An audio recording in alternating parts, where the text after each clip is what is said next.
வலிமை மிக்க கடற்படை கொண்டு நிறுத்தின என் மீனவ சொந்தங்களை நீ காப்பாற்றுவாய் நான் நம்புனேன். இல்லையே இல்லையே 850 மீனவன் செத்திருக்கான் இலங்கை கடற்படையால் சுட்டுக் கொல்லப்பட்டு. இந்த நாட்டின் மீனவன் தாக்கி அழிக்கப்படும் போது தடுத்து காத்தது இந்திய ராணுவம் என்ற ஒரு பெட்டி செய்தி அதை நீங்க படித்ததுண்டா? என் உடன் பிறந்தார்களே, செத்து விழுந்த மீனவனை இந்திய மீனவன் என்றாவது செய்தி படித்ததுண்டா?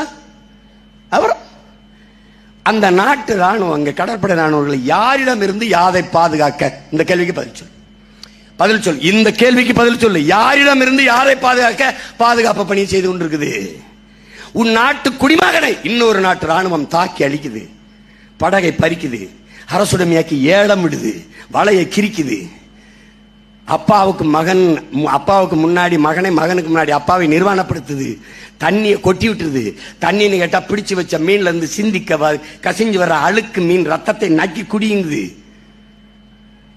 இதுல காட்சிப்படுத்தி பாரு எப்படி இருக்கணும். ஒரு கொலை வெறி வரும்பாரு, அதையெல்லாம் பொறுத்துக்கிட்டு ஜனநாயக முறையில் அம்மா ஓட்டு போடுங்கம்மா, அம்மா ஒரு பிளீஸ் மேன் கட்டுக்கிட்டு இருக்கேன் பாரா, எங்களுக்கெல்லாம் கோயில் கட்டி கும்பிடுங்கடா. நீங்க ஆக பெரும் ஜனநாயகவாதியாக வாழ்கிறோம், அதுக்கே நீங்க எங்களை கொண்டாடணும்.